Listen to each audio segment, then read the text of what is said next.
여호와께서 그를 돌아보아 가라사대 너는 이 내 힘을 의지하고 가서 이스라엘을 미디안의 손에서 구원하라.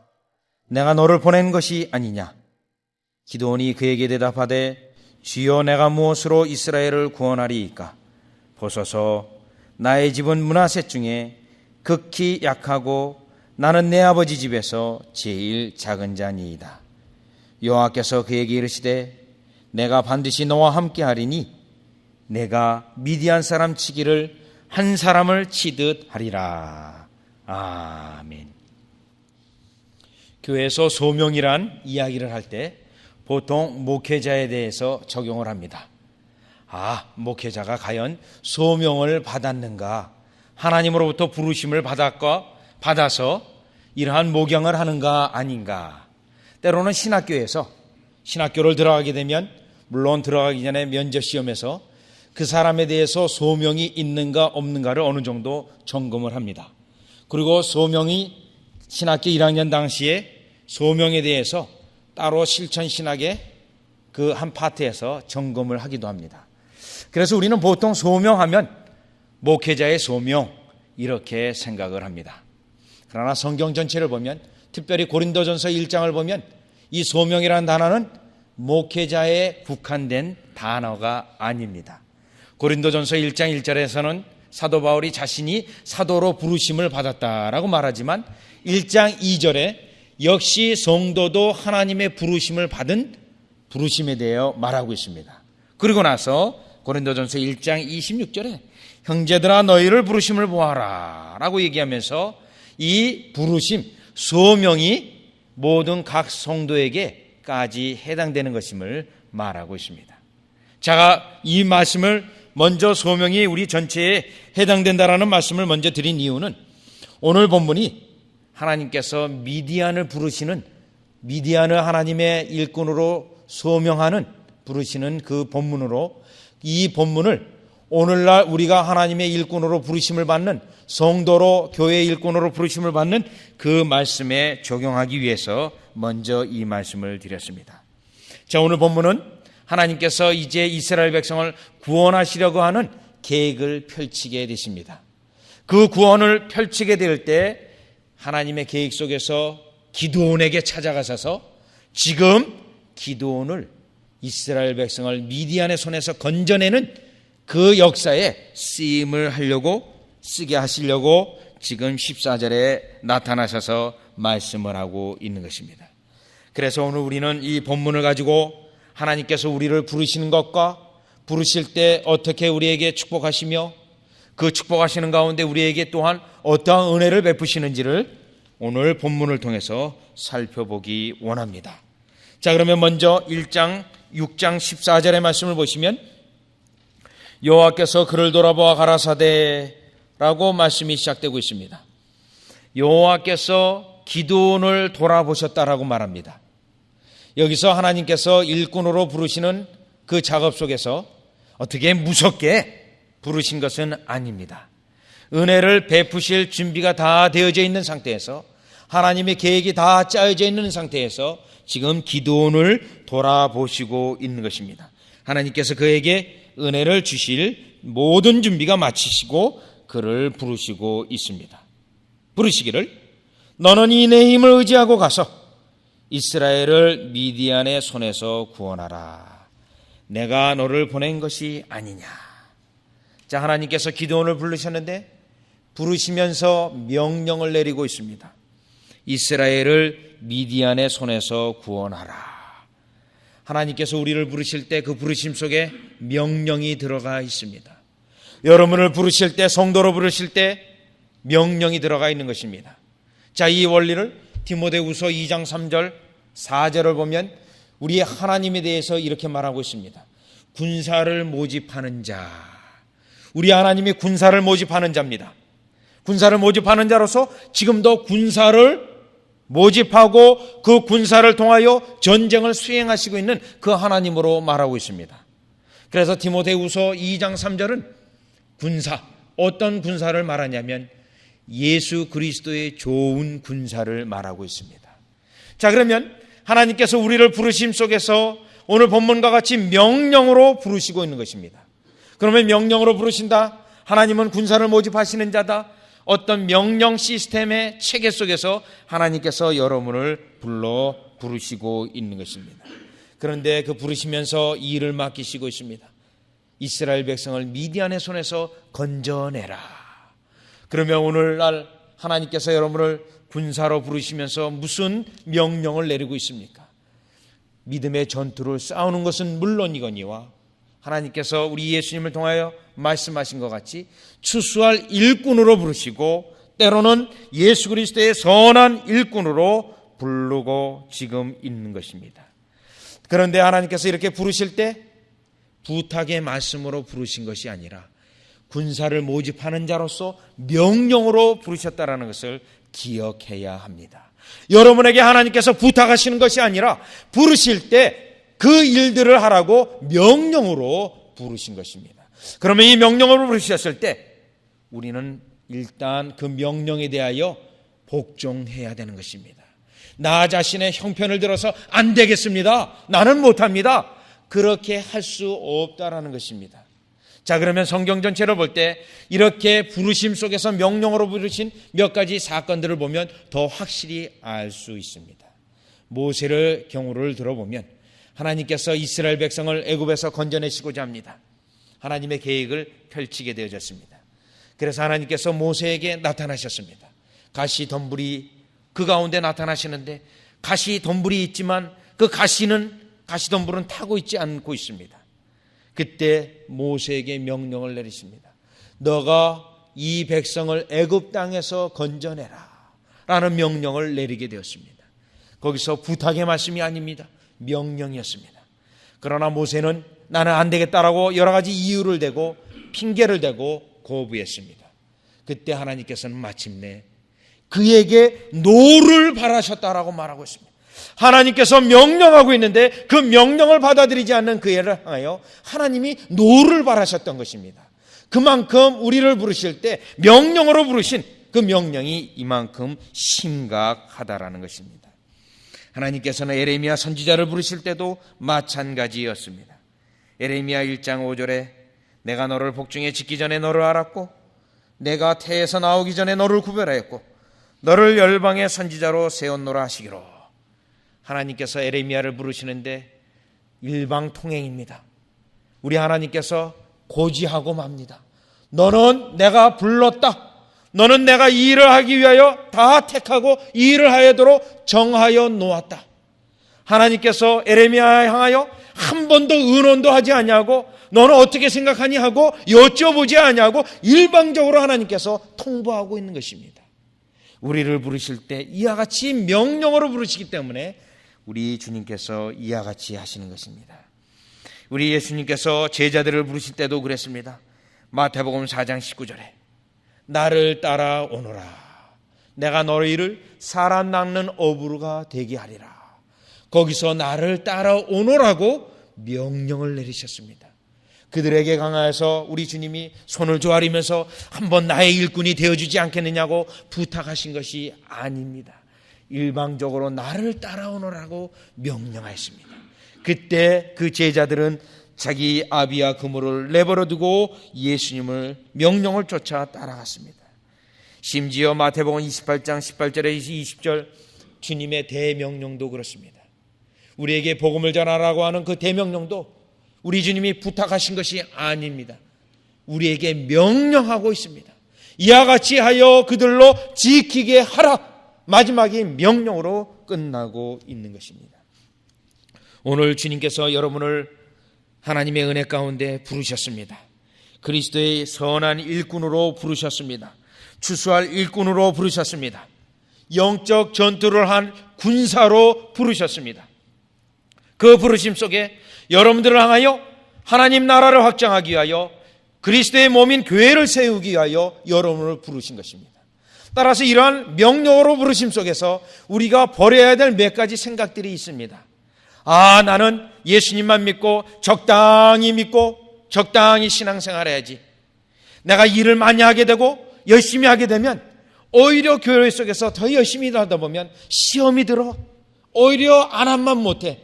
하고 우리 스스로를 제한하고 우리 주님의 부르신 것을 착각하고 그만 적당한 수준에서 신앙생활하고자 하는 이러한 우리의 마음을 버려야 합니다. 우리 주님께서 부르신 자체가 명령으로 심각하게 불렀기 때문에 그 명령 속에서 우리가 그러한 생각들을 반드시 버려야 하는 것입니다. 또 하나는 우리 주님께서 여러분을 부르셨을 때 우리의 어떤 능력을 보고 부르신 것이 아닙니다. 하나님의 계획 속에서 부르신 것입니다. 하나님께서 하시고자 할 일이 있기 때문에 부르신 것입니다. 따라서 핑계를 대서는 안 되는 것입니다. 불신앙으로 응답해서는 안 됩니다. 오늘 본문을 보십시오. 6장 15절에 보면 이렇게 하나님께서 명령으로 부르셨는데 기드온이 말하기를 주여 내가 무엇으로 이스라엘을 구원하리이까? 보소서 나의 집은 므낫세 중에 극히 약하고 내가 속해 있는 지파는 약한 지파입니다. 하나님, 나는 내 아버지 집에서 제일 작은 자니이다. 나는 제일 보잘것없는, 우리 집안에서 가장 보잘것없는 사람에 불과합니다. 나는 이러한 일을 못하겠습니다. 일단 기드온이 이와 같이 말했습니다. 이와 같이 말한 것 자체가 불신앙이요, 이와 같이 의심하는 것 자체가 하나님 앞에 죄인 것입니다. 어떻게 보면 이렇게 얘기하는 이 이야기 속에, 대답하는 이 말 속에 기드온이 하나님이 부르신 일을 마치 자신의 능력으로 하는 것처럼 착각했기 때문에 이와 같이 응답했던 것입니다. 따라서 하나님이 우리를 부르실 때 여러분의 현재 상황을 돌아보면서 이것저것 이유를 우리는 댈 수가 없는 것입니다. 하나님께서 이러한 기도원 마음을 이미 악히 아신지라 1장 14절에 보니까 내가 너를 보낸 것이 아니냐, 이 말씀을 하고 있습니다. 내가 명령을 내리면서 너를 모집하여 이 일을 이루고자 하는데 내가 너를 부르는 것이 아니냐, 보낸 것이 아니냐. 내가 너보고 스스로 네가 알아서 하라고 한 것이 아니라 단지 하나님이 역사하시고자 하는 그 일에 너는 통로가, 하나님의 역사의 도구가 될 뿐이다라고 말하고 있는 것입니다. 오늘 하나님께서 여러분을 부르실 때 우리는 그 명령에 대한 명령이라는 사실을 기억하시면서 즉각적으로 순종하고 응답하시는 여러분이 되어지시기를 주 예수 그리스도 이름으로 축원합니다. 두 번째, 오늘 본문을 보면서 하나님께서 우리를 이렇게 부르실 때 그냥 부르시는 것이 아니십니다. 우리 보고 다 알아서 하라고 하는 것이 아니라 하나님께서는 부르심과 함께 우리에게 약속하시고 있고 또 주시고자 하시는 것이 있습니다. 그것이 무엇인가 하냐면 6장 14절에 보니까 여호와께서 그를 돌아보아 가라사대 너는 이 내 힘을 의지하고 가서, 내 힘을 의지하고 가서. 하나님께서는 우리를 부르실 때, 그 일을 맡기고자 하실 때 주시는 것이 있습니다. 먼저 은혜를 공급해 주시고 있는 것입니다. 하나님께서 여러분을 불러주실 때 은혜를 함께 해주시면서 부르고 있다는 것입니다. 그래서 오늘 본문 내 힘을 의지하고 가서, 지금 그러면 기드온이 어떤 능력이 있어서 기드온의 힘을 가지고 사용하여서 이스라엘 백성을 미디안의 손에서 건져내라는 것이 아닙니다. 하나님께서는 이미 벌써 기드온에게 능력을 주셨다라는 것입니다. 내가 준 그 능력을 가지고 가서 이스라엘을 구원하라고 하는 말씀인 것입니다. 하나님께서 여러분을 부르실 때 하나님은 이와 같이 우리에게 필요한 능력과 은혜를 반드시 주시고 있습니다. 여러분은 그것을 믿어야 합니다. 그것을 믿을 때 이 일이 마치 내 능력으로 하는 것처럼, 내가 무엇이 있어서 하는 것처럼 하는 생각을 우리는 버릴 수 있기 때문에 그렇습니다. 그래서 출애굽기 4장 14절에 못하겠다고 항변하는 모세에게 하나님께서는 모세에게 노를 바라시고 너가 가지고 있는 것이 무엇이냐? 지팡이가 아니냐? 그 지팡이를 통하여 하나님의 능력의 통로가 되고 하나님이 그 지팡이를 가지고 비로소 사용하시겠다라고 말씀하고 있습니다. 하나님은 우리를 이렇게 부르실 때 이러한 능력도 주시고 때로는 두려워하고 있는 여러분에게 용기도 주십니다. 여호수아 1장에 보면 여호수아가 모세의 뒤를 이어 이스라엘 백성을 이끌게 되었습니다. 어떻게 보면 여호수아는 심히 가장 답답한 상태입니다. 왜냐하면 그 이스라엘 백성은 어떠한 백성이냐면 말 안 듣기로 친다 하면 이 땅에서 이스라엘 백성만큼 말 안 듣는 백성이었습니다. 그것을 모세 밑에서 40년 동안 본 사람입니다. 그 말 안 듣는 백성을 다시 모세의 바톤을 이어서 이끌어간다라는 것은 정말 괴로운 일이요, 두려운 일이요, 또 가나안 땅에 들어가서 전쟁을 펼쳐야 되는 때인데 전혀 군사적으로 받지 않은 이들을 끌고 나간다는 것은 어려운 일입니다. 심히 두려워하고 있습니다. 하나님께서 친히 그에게 두려워 말라 이렇게 말씀하시면서 이 여호수아에게 용기를 주셨던 것입니다. 에레미야도 마찬가지입니다. 에레미야도 하나님께서 명령으로 부르시고 그 명령으로 부르실 때 함께 해주신 것이 있습니다. 내가 내 말을 내 입에 두리라고 하는 그 약속을 주셨습니다. 너가 가서 네 말을 하는 것이 아니라 하나님이 직접 너의 말을, 너의 입술을 사용하셔서 하나님이 하실 말을 집어넣어 주겠다라고 주실 것을 약속하고 있습니다. 마태복음 10장 1절에 예수님께서 12제자를 파송할 때도 그리하였습니다. 그들에게 귀신을 쫓는 능력을 주시고 병 고치는 능력을 주셔서 그들로 하여금 전도 여행이 가능하도록 먼저 그들에게 은혜를 베푸셨던 것입니다. 오늘 하나님께서 오늘 우리에게 일꾼으로 부르시면서 그리스도의 좋은 군사로 부르시면서 우리 하나님께서는 그것과 함께 은혜를 주시고자 우리 하나님께서는 준비되어 주시고자 하시는 것입니다. 그래서 여러분들은 하나님의 이러한 부르심 속에 나는 못하겠다라고 응답하실 것이 아니라 하나님이 나에게 주신 은혜를 곰곰이 살펴보시고 하나님이 나에게 지금 하고자 하는 그 일들, 계획들을 깊이 묵상하신 후 그 명령을 받지 않는 순종하는 여러분이 되시기를 주 예수 그리스도 이름으로 축원합니다. 사실 제가 한국에 있을 때 가장 힘들 때가 언제이냐면 정월달입니다. 근데 정월달이 가장 힘들고 바로 정월달 멋미쳐서 12월달이 가장 힘든데 그때 왜 힘드냐면 교회의 어떤 직분자들을 선정하고 직분자들과 또 교회의 교사들을 또 봉사할 사람들을 다 선정하게 됩니다. 다 선정하고 나서 그들에게 가서 명령이 아니라 부탁을 합니다. 그 부탁을 하게 될 때 많은 이들이 안 되겠습니다. 다음에는 내가 이러이러한 일들이 있습니다. 다음에는 우리의 자녀가 장가를 갑니다. 다음에는 또 내가 이러한 사업의 계획이 있습니다. 이런 많은 이유를 들어서 대개는 다 거절을 하고 사양을 하게 됩니다. 그래서 이렇게 저렇게 해서 그 직분자들을 구할 때가 가장 힘들게 되고 또 1월달이 힘든 이유는 그 일들이 시작되어졌을 때 한 주 내지 2주 감당하고 또 쉽게 포기하는 자들이 많이 나와서 가장 교회적으로 힘들 때가 있습니다. 오늘 우리 주님이 본문을 보면서 우리 주님의 기쁜 교회를 향하여 정말 바라고 원하시는 부분들이 있을 것입니다.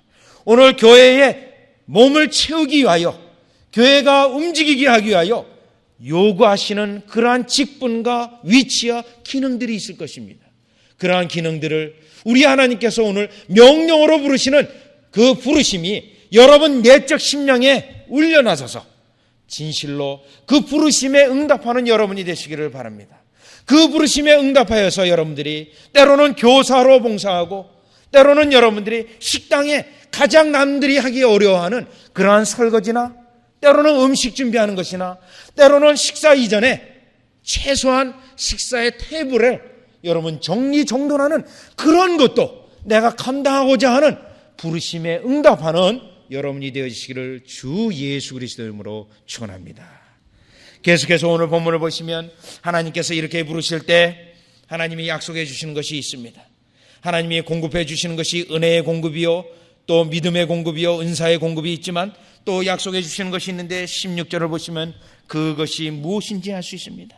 16절을 보시면 여호와께서 그에게 이르시되 내가 반드시 너와 함께하리니 내가 미디안 사람 치기를 한 사람을 치듯 하리라. 16절에 보니까 우리 주님이 기드온에게 약속해 주신 것이 있습니다. 함께 해 주실 것을 약속해 주고 있습니다. 우리 주님이 그를 명령으로 부르시고 은혜를 주시고 또 약속해 주셨는데 함께 해 주시겠다라는 약속입니다.